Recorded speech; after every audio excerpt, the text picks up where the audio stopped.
Terima kasih, Bu. Pertama-tama, dengan siapa saya berhadapan saat ini? Nama saya Sani, Bu. Oke, Sani umur berapa sekarang? Dan apa kesibukan Sani? Saya 21 tahun, kesibukan saya saat ini adalah sebagai mahasiswa semester 4. Jadi gimana perkuliahan hari ini? Alhamdulillah lancar, Bu. Sani datang ke sini karena keinginan sendiri, betul? Iya betul Bu, saya kesini atas keinginan saya sendiri. Sani baru pertama kali datang ke sini? Iya Bu, ini pertama kalinya saya datang ke sini. Oke, sebelumnya Ibu jelaskan bahwa peran Ibu di sini sebagai konselor yang berusaha membantu Sani untuk menemukan jalan keluar atas masalah yang Sani hadapi. Lalu Sani sendiri yang sebagai konseli sebaiknya aktif dalam mengemukakan masalah dan latar belakang masalah serta mengkaji berbagai kemungkinan jalan keluarnya. Sani paham? Baik Bu, saya akan mencoba aktif dalam sesi konseling ini. Oke, jadi Sani sedang ada masalah apa sampai datang kemari? Jadi begini Bu, sudah 2 semester ini IPK saya turun terus. Dan saya takut banget kalau terus-terusan seperti ini, saya nggak bakal lulus tepat waktu dan entah bagaimana nilainya nanti. Oke, lalu apa keinginan Sani setelah sesi konseling ini? Saya pengen semester ini IPK saya tuh naik, terus permasalahan saya juga bisa teratasi, Bu. Baik, konseling ini membutuhkan beberapa kali pertemuan. Setiap pertemuan berdurasi sekitar 30 menit. Bagaimana? Sani setuju? Iya, Bu. Kita mulai sesi konselingnya ya. Coba ceritakan bagaimana permasalahan Sani saat ini. Begini Bu, saya punya masalah IP saya yang terus turun dalam 2 semester ini. Dan saya pikir pacar saya juga ikut terlibat dalam permasalahan ini. Kenapa Sani berbicara seperti itu? Kalau boleh tahu, coba ceritakan. Itu gimana ya Bu ceritanya? Pacar saya ini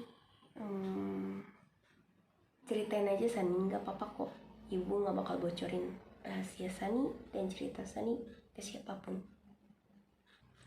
Jadi pacar saya ini adalah orang yang kasar. Setiap saya melakukan kesalahan sedikit saja, dia bakal bereaksi berlebihan, Bu.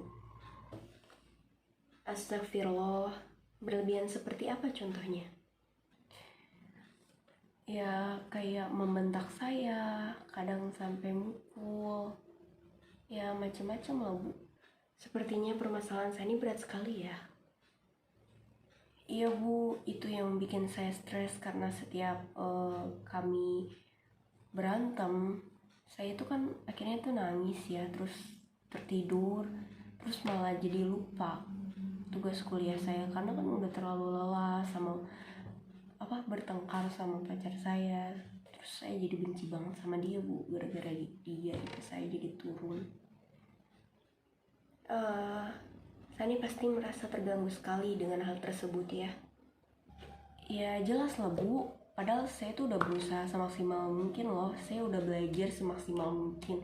Saya juga rajin mencatat materi yang diberikan oleh dosen, tapi karena yaitu pacar saya itu yang bikin saya tertekan dan saya tuh stres, jadi malas buat belajar juga Bu.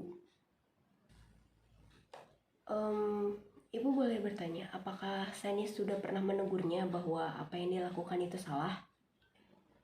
Pernah sih Bu, cuma dia nggak mau mendengar. Tidak mau mendengar bagaimana? Bisa dijelaskan? Ya katanya malah, ya gimana ya, gue emang orangnya kayak gini, kenapa lo gak mau terima? Kayak gitu Bu. Kalau begitu, kenapa Sani masih mempertahankan hubungan Sani? Padahal Sani tahu kalau pacar Sani itu salah satu faktor penyebab Sani stres dan IP Sani turun. Iya, karena saya terlalu sayang sih Bu. Saya udah 2 tahun sama dia. Terus bagaimana reaksi teman-teman Sani saat tahu IP Sani turun dan hubungan Sani dan pacar Sani? Untuk reaksi teman-teman saya ya gemes Bu, katanya lo kenapa gak putus? Aduh lo bego banget katanya gitu Bu. Terus katanya Dia tuh nggak baik buat saya katanya gitu, tapi ya gimana ya bu, namanya juga saya kan sayang ya bu. Iya, ibu sangat mengerti perasaan Sani, tapi kalau dipikir-pikir berarti teman Sani itu sayang semua sama Sani karena pengen yang terbaik buat Sani. Iya sih bu, saya tahu mereka sayang sama saya, tapi ya saya juga sayang sama pacar saya.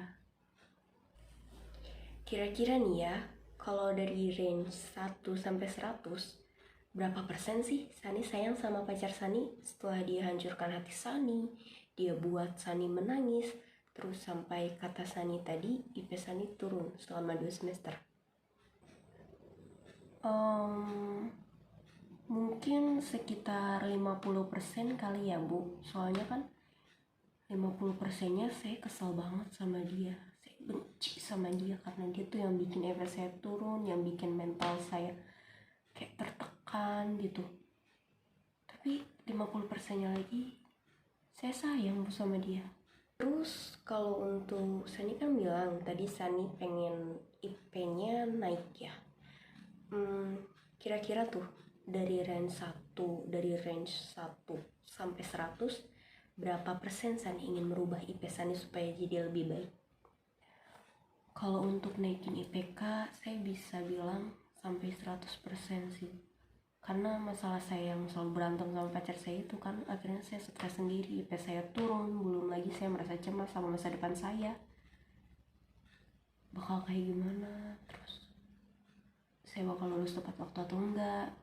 Jadi bisa ibu simpulkan bahwa keinginan Sani untuk merubah IP Sani itu jauh lebih besar ya daripada rasa sayang Sani ke pacar Sani. Iya bu. Tapi tadi Sani bilang Sani merasa cemas. Kenapa Sani merasa cemas sama masa depan Sani? Ya karena saya jadi melupakan tugas-tugas dan tidak fokus sama materi yang disampaikan oleh dosen bu. Selain faktor pacar Sani, adakah yang bikin Sani tidak fokus? Sejauh ini kayaknya nggak ada sih bu, orang tua saya juga di rumah baik-baik aja. Kalau boleh tahu bagaimana hubungan Sani dan keluarga Sani di rumah? Sejauh ini cukup baik sih bu, mereka bisa memfasilitasi kebutuhan saya dan juga saya merasa cukup dengan kasih sayang yang diberikan oleh orang tua saya. Sani ternyata cukup dekat ya sama orang tua Sani. Iya bu, saya sering juga curhat ke ibu. Tapi untuk masalah saya dengan pacar saya, kayaknya ibu nggak perlu tahu. Sani tidak berani cerita. Kenapa?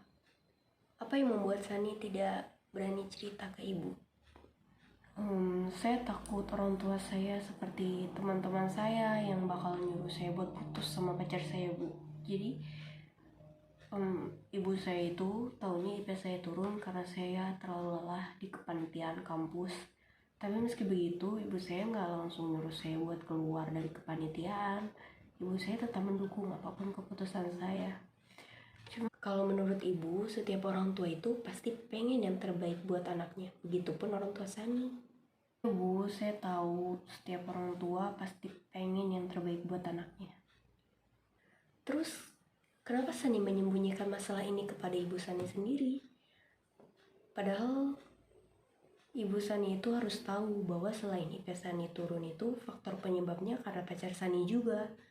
Apalagi kata Sani, pacar Sani kadang memukul Sani, betul? Iya bu, betul. Maka dari itu saya nggak kasih tahu sama orang tua saya, karena kalau saya kasih tahu ibu sama bapak pasti shock banget bu. Baik, kalau kayak gitu, apakah Sani tetap ingin bersama pacar Sani setelah membayangkan apabila orang tua Sani itu tahu hal yang sebenarnya, kalau Sani kadang dipukul, terus suka dibentak? Kayaknya enggak deh bu, tapi ya balik lagi sih bu, saya kan masih sayang sama pacar saya, tapi di sisi lain juga IP saya turun gara-gara dia. Ibu yakin Sani pasti bisa merubah IP Sani menjadi lebih baik seperti dulu lagi. Iya bu, terima kasih ya bu. Sani benar-benar ingin merubah IP Sani menjadi lebih baik. Benar, Bu. Baiklah kalau kayak gitu ya. Untuk itu Sani harus menetapkan tujuan yang ingin dicapai. Nah, dalam menetapkan tujuan ini, Sani harus menetapkan nih, siapa aja sih yang harus dilibatkan dalam usaha Sani untuk mencapai tujuan tersebut. Terus apa aja yang akan Sani lakukan. Nah, sekarang siapa aja yang terlibat dalam permasalahan ini menurut Sani? Menurut saya, hanya saya, terus bagaimana saya belajar, sama pacar saya sih, Bu. Terus, apa yang ingin Sani lakukan untuk mengatasi ketidakmampuan Sani untuk mencapai IP yang Sani inginkan? Saya bakal berusaha dengan baik, Bu. Iya, itu adalah niat yang bagus ya. Tapi yang paling penting di sini itu gimana cara Sani melakukannya. Hanya saya kan agak canggung ya untuk menasehati pacar saya yang toksik itu. Dan saya juga jadi agak malas belajar kalau udah bertengkar sama pacar saya. Jadi saya rasanya pesimis kalau buat bisa merubah sifat pacar saya. Sani nggak bisa menasehati pacar Sani karena Sani merasa canggung. Berarti Sani harus menghilangkan rasa canggung itu. Terus yang kedua, Sani harus bisa merespon secara kuat dan dihindarkan dari rasa malas karena faktor tersebut. Terus yang ketiga tadi, merubah sifat kasar dari pacar Sani bukanlah tanggung jawab Sani. Ibu rasa Sani tidak perlu repot memikirkan bagaimana caranya Sani merubah sifatnya. Cukup nasihati sebisa Sani saja dan Sani harus tetap fokus sama tujuan Sani. Tadi tujuannya pengen naikin IP kan? Iya Bu, saya paham saya nggak bisa ngerubah sifat orang. Untuk itu saya bakal coba menghilangkan rasa canggung supaya bisa menasehati dia dengan maksimal. Insya Allah saya bisa Bu, kalau untuk menghilangkan rasa canggungnya. Tapi kalau untuk menghindari rasa dari malas buat belajar gimana ya Bu? Sebenarnya dimanapun tempatnya ada aja yang bikin kita malas, tidak nyaman dan sebagainya. Dalam memperoleh tujuan itu semua tergantung sama sikap kita Sani. Kita yang menentukan semuanya, bukan lingkungan kita. Banyak loh orang yang gagal merubah dunia karena ia lupa sama dirinya sendiri. Maksudnya kalau kita pengen lingkungan yang nyaman, maka ciptain dulu sama diri kita. Kita yang bergerak. Rasa malas itu ujian kita buat mencapai tujuan itu dan harus benar-benar ditanamkan dahulu pada Sani untuk memperoleh IPK terbaik. Karena semua ujian itu kan pasti ada jalan keluarnya ya kan. Jadi insya Allah Sani bisa. Gimana menurut Sani? Ya Bu, tapi saya takut ketika saya menasehati pacar saya, dia bakal marah. Oke, gini. Apa Sani bakal menasehatinya ketika marah? Biasanya sih kayak gitu ya Bu. Gini Sani, apa kita permisalan ya? Misalnya Sani sedang naik pitam, sedang marah sekali. Sani bakal mendengarkan penjelasan dari orang yang membuat Sani marah atau tidak? Enggak sih Bu. Nah, iya kan, tidak kan?